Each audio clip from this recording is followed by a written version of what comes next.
Assalamualaikum warahmatullahi wabarakatuh.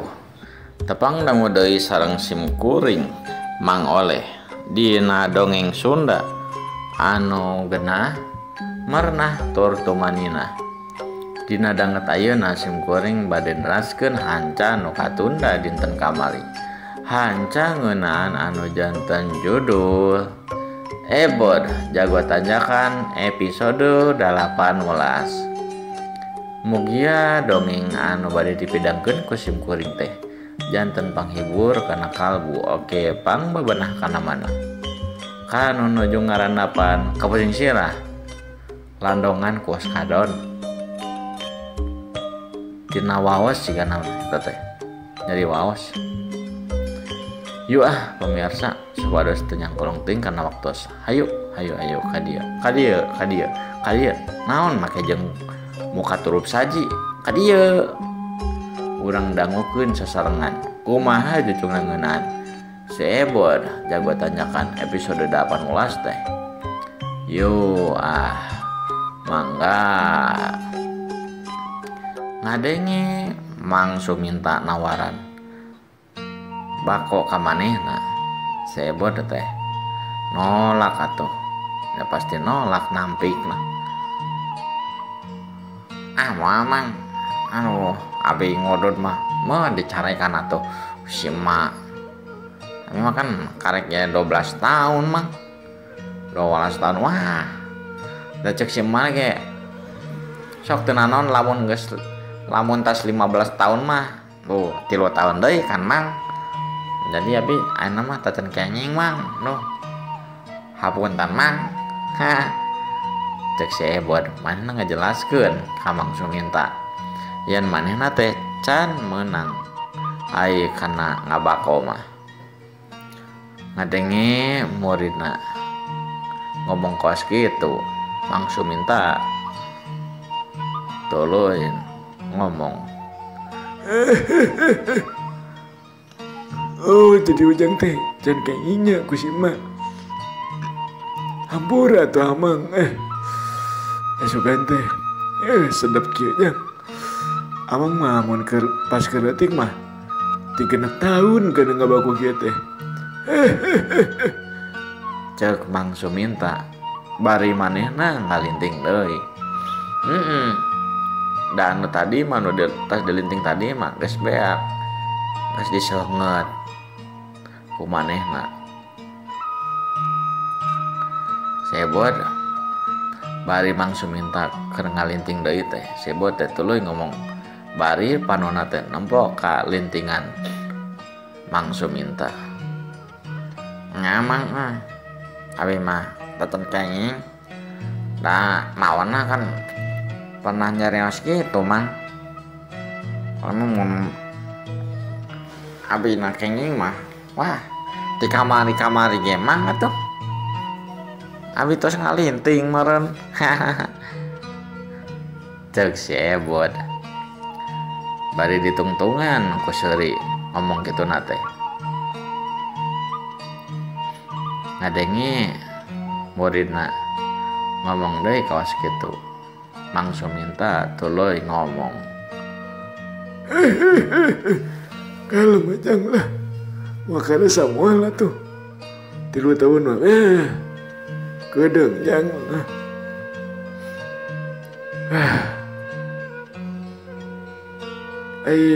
tadi anu ku ujang dia teh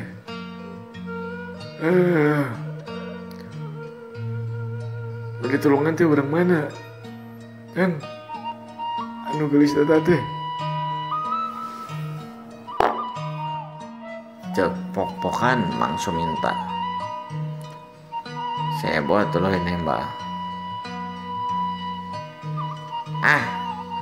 eta si Amang menyahuan wae eta orang Cisuk mang Cisuk cenah masih sekolah keneh saluhureun abi sih katinggalina mah da langkung-langkung teh abi gelis tapi dah lah mah atuh can meunang karena boga bogoh kalawan jenis teh. Mang ai ieu dinten ayeuna diajar naon mang? Bade ngajarkeun naon ka abi? Ceuk si Ebot ngabelokeun obrolan ka Mang Suminta.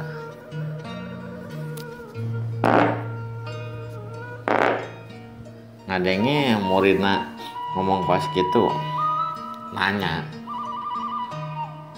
Mang Suminta tuluy nembak.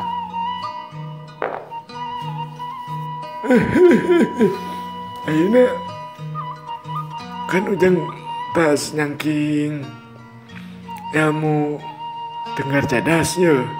Nah, ayeuna ku mang rek ditingkatkan euy ilmu dengar cadas ujang teh. Ayo gerak ke dia gerak, yuk.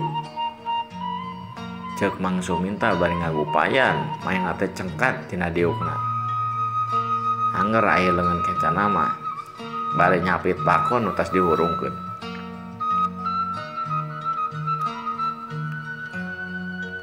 Aleos Mang Suminta teh kapipir dituturkeun ku si Ebot. Pas kapipir kitu, breh teh katempo ku si Ebot teh. Aya 2 batu gede aya kana dalam 2 meter nama jangkungna teh baladag. Katempo Mang Suminta teh nampak hiji batu anu gede eta teh salah sahijina. Bari tuluy pok ngomong. Ieu jang. Ayeuna ku mah rek diajarkeun kumaha cara ilmu tenggar cadas tapi lain anu nenggulna. Ieu mah anu napakeunna.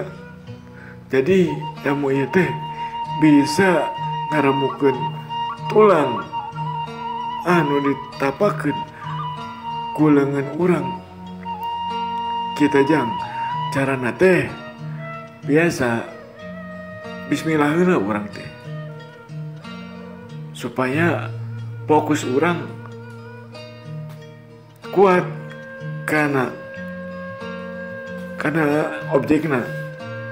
Perlu niatkeun urang teh lain rek kukumaha ngan saukur diajar ya mu teh. Jeung bayangkeun ieu batu teh kue bulu gitu jang. Kieu jang. Ceuk Mang Suminta bari tungtungan ku Mang Suminta teh diajarkeun naon ngaranna teh tapak tenggar cadas teh. Tek musila Mang Suminta teh peureum sakedeung tas kitu beunta deui dicampahkeun leungeunna teh nu kenca kana batu gede eta. Tas kitu Mang Suminta teh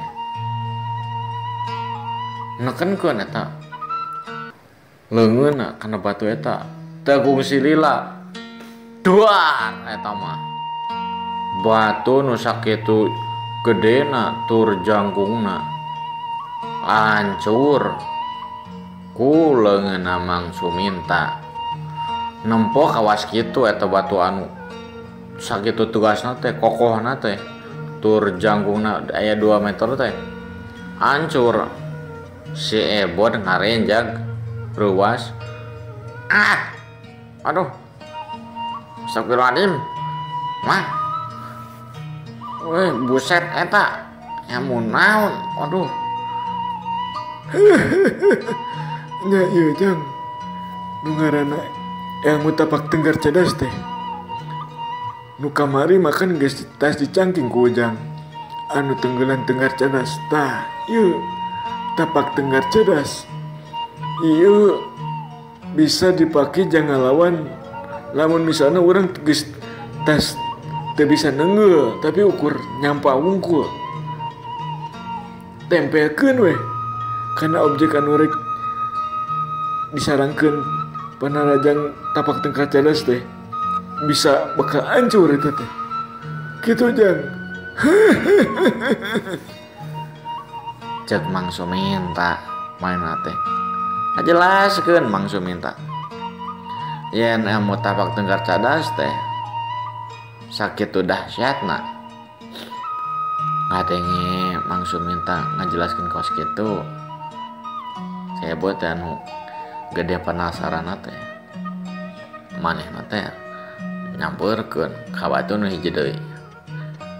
Bari pok ngomong, cing mah nyabian Mang anu bisa tuh nyabinya duh alah batu lagi jangkung kieu Mang nyoba tuas deui nah cek si Ebon bari ditepakan eta batu teh